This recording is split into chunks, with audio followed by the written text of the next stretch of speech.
Welcome to another deep dive. This time we're exploring youth mental health, and we've got this really interesting document in Arabic as our main source. Yeah, it's really insightful. So get ready for some aha moments, because we're going to uncover some surprising facts about the challenges and solutions facing young people today. One thing that really jumped out at me was how this document reframes our understanding of adolescence. Oh, in what way? Well, it goes beyond just seeing it as like a phase, the typical teenage angst and all that.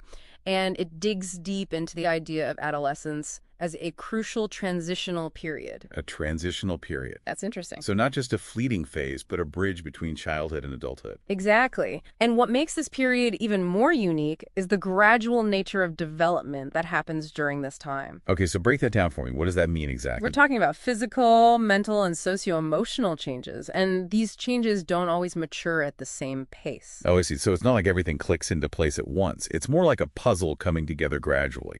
Exactly. It's like a complex dance where different parts of a young person's identity are evolving at different speeds. That makes sense.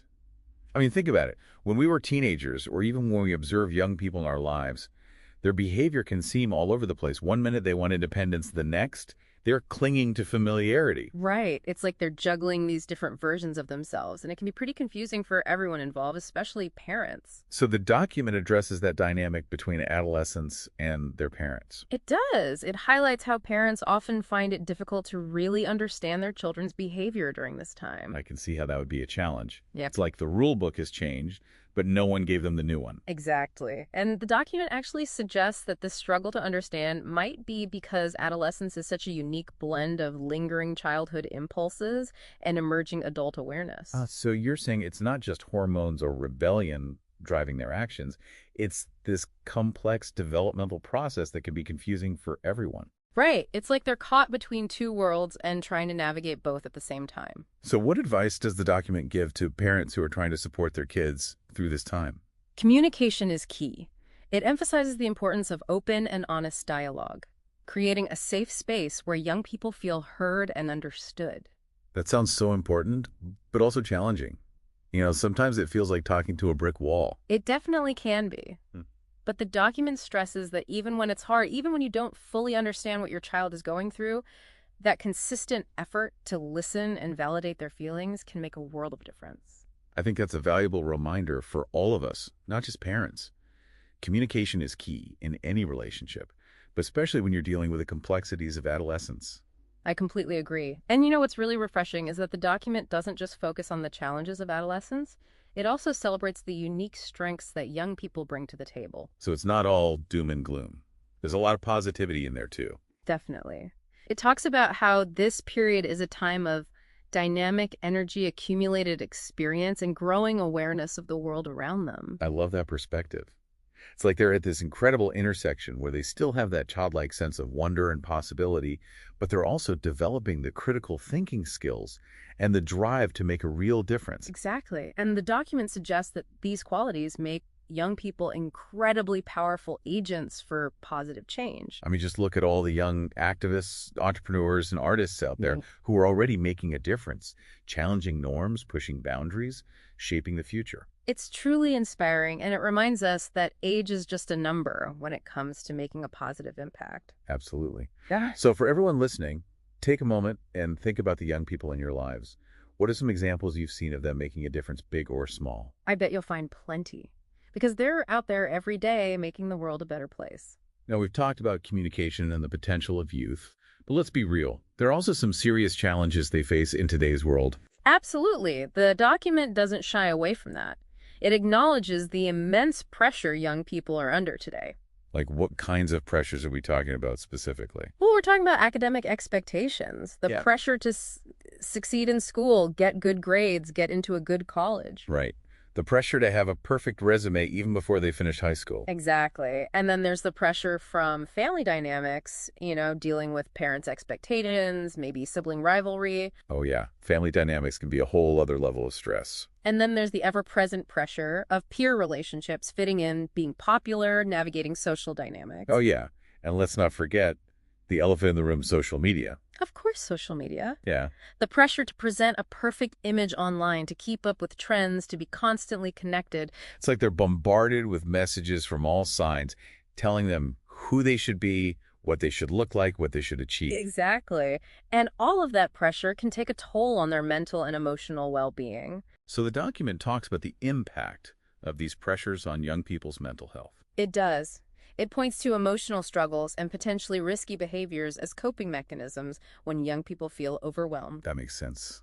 It's like when the pressure gets too much, they need an outlet, a way to escape or numb the pain. Right. And one area that the document really delves into is the rise of behavioral addictions in the digital age. Behavioral addictions.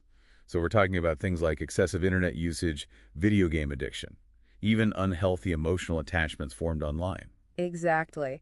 And it's interesting because in some ways technology has made life easier for young people, but it's also introduced a whole new set of It's challenges. like a double-edged sword. Exactly.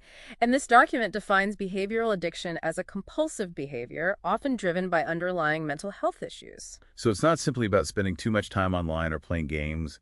It's often a symptom of something deeper going on. Right. And the document provides specific examples like gaming addiction, which we hear a lot about, but also things like excessive online shopping, which they note is more prevalent among women. Oh, that's interesting. I hadn't thought about that.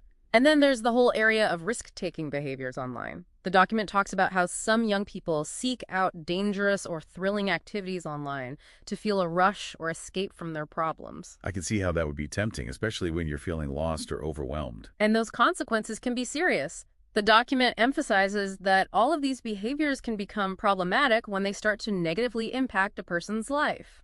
So how do we know when a young person's online behavior has crossed the line from being a harmless hobby or coping mechanism to becoming a full-blown addiction? That's where recognizing the warning signs early on becomes so important. So the document lists several key indicators, and one of the most obvious is excessive time spent on the addictive behavior. Okay, makes sense. Like if a young person is spending hours and hours online or gaming, and it starts interfering with their sleep, schoolwork, or social life, that's a pretty big red flag. Right. It's like anything else in life, too much of a good thing can become a problem. Exactly. And another warning sign is if they try to stop, but they can't. Like if they realize it's becoming a problem, but just can't seem to cut back or control it, that's a sign they might need some help. And it's not always easy to just stop, right? Addiction's complicated. Yeah, it's not just about willpower. There are often underlying psychological or emotional factors at play. So the document digs into those deeper issues. It does. It also mentions neglecting responsibilities as a warning sign, Right. like skipping school, avoiding homework, neglecting chores because they're too preoccupied with online activities. Oh, yeah, I can see how that would be a problem. And it's not just about school and home. It can also affect their relationships, too. Like if they start withdrawing from social activities or become secretive about what they're doing online. Right, that makes sense. And have you ever noticed how people get really defensive or irritable when you ask them about something they're trying to hide? Oh, yeah, for sure. Well, that's another sign. The document says to watch for mood swings. Like if they get easily agitated or defensive when asked about their online behavior, that's a sign that something might be wrong. So all these signs should be taken seriously. Yeah, the document really emphasizes that they're not just a phase. They often point to deeper mental health challenges. So if you notice these signs in a young person, you care about what's the best way to approach it. It seems like it would be a tricky conversation. It can be. The document stresses the importance of approaching it with empathy. Don't be judgmental or accusatory. Just express your concern for their well-being. Let them know you care and that you want to help. Exactly. And encourage them to talk to someone they trust. It could be a parent-teacher counselor, even a friend. The important thing is like they don't feel alone. Right. Having a support system can make all the difference. And remember, seeking help is a sign of strength, not weakness. It takes courage to admit there's a problem. Now, in addition to behavioral addictions, the document also talks about other mental health disorders that are common among young people. Right. It mentions mood disorders like depression, which unfortunately we're seeing more and more these days. Yeah, it's really concerning how prevalent depression has become. And then there are anxiety disorders, which can include things like phobias, obsessive compulsive disorder, and social anxiety. Social anxiety can be so isolating, especially for young people. And then there's ADHD, which can make it tough to focus and succeed in school. And it's important to remember that these conditions often overlap. Someone might be struggling with both anxiety and depression at the same time, or they might have ADHD and social anxiety. Exactly. And that's why it's so important to look at mental health holistically. Yeah, You can't just treat the symptoms in isolation. You have to consider all the factors that contribute to a person's well-being. that's a really point. One statistic from the document that really struck me was the rise in suicide rates among young people between 2010 and 2018. Wow, that's alarming. It really is. It just shows how serious these mental health challenges are and how urgent it is that we raise awareness, reduce stigma, and provide support. We can't afford to wait until a crisis hits. We need to be proactive in promoting mental health from a young age. And it's not just about professional help, it's about creating a culture of support in our homes, schools, and communities where young people feel comfortable talking about their mental health and seeking help when they need it. So true. We need to normalize those conversations and make it okay to not be okay. Exactly. Now, while the document paints a pretty sobering picture of the challenges facing young people today, it doesn't leave us on a note of despair. Oh, that's good. Yeah, it actually offers some really practical advice for maintaining mental well-being. I'm glad to hear that.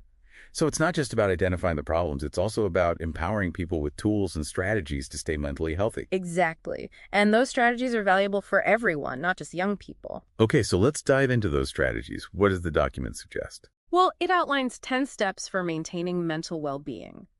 And it all starts with something so simple, yet so powerful. Smiling. Smiling. Seriously? Yeah. The document actually quotes the Prophet Muhammad saying, "Smiling in the face of your brother is charity." It's a reminder that even small acts of kindness, like a genuine smile, can have a ripple effect on our own well-being and the well-being of those around us. I love that. It's like a little boost of positivity. And research has actually shown that smiling can improve our mood, even if we're not feeling particularly happy at the moment. So it's like fake it till you make it. Pretty much. And the cool thing is, it often works. Our brains respond to facial expressions, so even a forced smile can trigger the release of endorphins, those feel-good chemicals. So next time you're feeling down, try smiling at someone. You might be surprised at how it lifts your mood. It's a simple but effective strategy. The next step the document encourages is to embrace challenges as opportunities for growth. So instead of seeing obstacles as roadblocks, see them as stepping stones. Exactly. It's about developing a growth mindset, believing that we can learn and adapt and become more resilient through our experiences, even the difficult ones. And that resilience is so important for navigating life's ups and downs. Absolutely. And building on that idea of resilience, the document also emphasizes self-compassion. Oh, that's a big one. We can be so hard on ourselves sometimes. I know, right? Self-compassion is about treating ourselves with the same kindness we'd offer a friend. It's about recognizing that we're all human, we all make mistakes, and we all deserve to be treated with gentleness, especially when we're struggling. Especially when we're struggling. Yeah. I think that's such an important message for young people who are constantly facing pressure to be perfect. Absolutely. And self-compassion is a skill that can be learned and practiced. It's about noticing that critical inner voice and challenging those negative thoughts with kindness. That's so powerful. Now, here's a step that I think is especially relevant in today's world. Avoid comparing yourself to others. Oh my gosh, yes. This is so crucial. The document talks about how comparisons can steal our joy and make us feel inadequate, especially with social media. Social media can be such a breeding ground for comparison. It's like everyone's trying to outdo each other with their seemingly perfect lives, which makes us feel like we're not good enough. So how do we resist that urge to compare ourselves, especially when we're constantly bombarded with these perfect images online? Well, the document suggests being mindful of the content we consume online. If certain accounts or platforms are triggering those feelings of inadequacy, maybe it's time to unfollow or limit our exposure. It's about creating more positive and supportive online environment for ourselves. Exactly. And another strategy is to focus on our own journey, celebrate our own progress, define success on our own terms. It's about recognizing that we're all on different paths, and there's no one right way to live. Right. It's about tuning out the noise and focusing on what truly matters to us, what brings us joy, what aligns with our values. And speaking of focusing on the positive, the document also encourages us to practice gratitude. Gratitude is a classic, but for good reason. Research shows that taking time to appreciate the good things in our lives can significantly impact our well-being. It's about shifting our focus from what we lack to what we have. Exactly. And it can be as simple as keeping a gratitude journal or taking a moment each day to reflect on the good things that happened. Sometimes we forget to appreciate the little things. We get so caught up in our busy lives that we miss those simple pleasures. Gratitude helps us savor those moments, appreciate the beauty around us, and acknowledge the good in our lives. So we've covered smiling, embracing challenges, self-compassion, avoiding comparisons, and gratitude. What's next? While from here, the document shifts gears a bit and focuses on some practical lifestyle tips. Okay, like what? One of the key ones is engaging in physical activity. Exercise. We all know it's good for our physical health, but it also has a huge impact on our mental well-being. Absolutely. Exercise releases endorphins, reduces stress, improves sleep, and can even help with anxiety and depression. I always feel so much better after a good workout, both physically and mentally. And it doesn't have to be anything intense. Even moderate exercise, like walking, yoga, or dancing, can make a difference. It's about finding activities you enjoy and incorporating them into your routine. Exactly. And speaking of routine, the document also stresses the importance of getting enough sleep. Sleep is so crucial. We all know how cranky and irritable we can get when we're sleep deprived. It's true. And when we don't get enough sleep, our bodies release more cortisol, which is the stress hormone, and that can make us feel even more anxious. So how much sleep do we actually need? It varies depending on age, but most adults need around 7 to 9 hours of quality sleep per night, and teenagers need even more, like 8 to 10 hours. Wow. So making sleep a priority is really an investment in our well-being. Absolutely. And along with sleep, the document also emphasizes staying hydrated. Drinking enough water. Yeah. It sounds simple, but it's so important. The document actually uses the phrase, water is life. Haha, that's cute. Yeah. And so true dehydration can really affect our mood, energy, and even our ability to think clearly. Exactly. So aim for about 8 glasses of water a day and listen to your body. If you're thirsty, drink more. Good advice. And what about food? Does the document talk about healthy eating? It does. It suggests focusing on a balanced diet, rich in fruits, vegetables, and whole grains, and limiting processed foods, sugary drinks, and too much caffeine. So basically nourishing our bodies and brains with the fuel they need to function at their best. Exactly. It's about making healthy choices most of the time, while still allowing yourself to enjoy treats occasionally. So it's a recap. We've got smiling, embracing challenges, self-compassion, avoiding comparisons, gratitude, physical activity, hydration, sleep, and healthy eating. That's 9. What's the final step? The last one circles back to the idea of kindness. The document encourages us to engage in acts of kindness toward others. I love that. It's a reminder that helping others not only benefits them, but it also boosts our own happiness and sense of purpose. It's about creating a ripple effect of positivity, and those acts of kindness don't have to be grand gestures. Right. It could be something as simple as holding the door for someone, giving a compliment, or volunteering our time. Exactly. It's about looking for opportunities to make a positive impact on the people around us. And the document also suggests that helping others can combat feelings of loneliness or isolation. Yeah, it shifts our focus outward and helps us connect with something larger than ourselves. So beyond those 10 practical tips, does the document mention anything else about maintaining mental well-being? It does. It highlights the importance of nurturing our spiritual well-being. That's interesting. Spirituality isn't always included in conversations about mental health. It's true. But the document stresses that spirituality can play a big role in fostering a sense of meaning, purpose, and connection, which are all essential for well-being. And it's not necessarily about religion.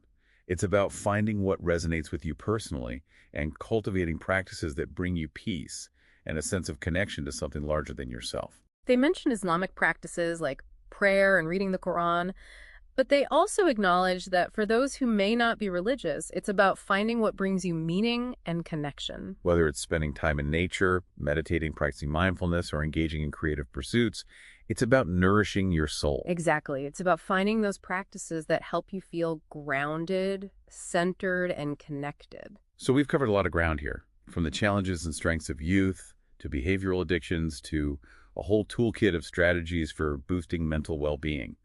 What are some of the key takeaways for you?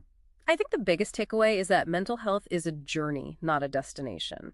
It's an ongoing process of self-awareness, self-care, and seeking support when we need it. It's about building healthy habits and coping mechanisms that help us navigate life's ups and downs. Exactly. And another important takeaway is that mental health is just as important as physical health. We need to break down the stigma, encourage open conversations, and make support accessible to everyone, especially young people. It's time to stop whispering about mental health and start talking about it openly and honestly. Absolutely. The more we normalize those conversations, the more we can encourage people to reach out for help without shame. And that support can come from many places. family, friends, teachers, mentors, mental health professionals. The important thing is that young people know they're not alone. I completely agree. And it's also important to remember that there's no one-size-fits-all approach to mental health. What works for one person might not work for another. Right? It's about finding what resonates with you personally and building a toolkit of strategies that help you manage your well-being in a way that feels authentic. And that might involve trying different things, seeking professional guidance, and being patient with yourself along the way. And remember, even small changes can make a big difference. It's not about overnight transformations. It's about taking consistent, manageable steps toward a life that supports your mental well-being. Like the saying goes, the journey of 1,000 miles begins with a single step. Every effort counts. Yeah, it's so easy to feel overwhelmed when you think about everything you should be doing for your mental health. I know what you mean. But if you just break it down into those smaller steps, Yeah. it feels much more doable. Absolutely. And that's something the document emphasizes. It's not about reaching this perfect state of mental health. It's more about making those consistent efforts in your daily life. It's a journey, not a destination. Exactly. And there will be good days and bad You're days. going to have ups and downs. It's just part of being human. Right. And one thing from the document that really resonated with me was their definition of mental health. Oh, what did they say? They said it's not just the absence of illness, but a state of well-being where we can realize our full potential, cope with stress, and contribute to the world. I love that. It's about thriving, not just surviving. Exactly. And it reminds us that mental health is something we have to actively cultivate. Like we do with our physical health. Right. It's an ongoing process of self-awareness, self-care, and seeking support when you need it. So as we wrap up this deep dive into youth mental health, what's one final thought you want to leave our listeners with? I think it's a message of hope and empowerment. This document shows us that young people aren't just helpless victims. They have amazing strength, resilience, and the potential to create positive change. Well said. And to everyone listening, whether you're a young person on your own journey, a parent supporting a child, or just someone who cares about the future of young people, remember, you're not alone. There are resources and support out there, and there's always hope. Keep exploring this topic, think about what we've discussed, and don't hesitate to reach out for help if you need it. Mental health matters. And by working together, we can create a world where all young people can thrive. Thanks for joining us for this deep dive. Take care, everyone.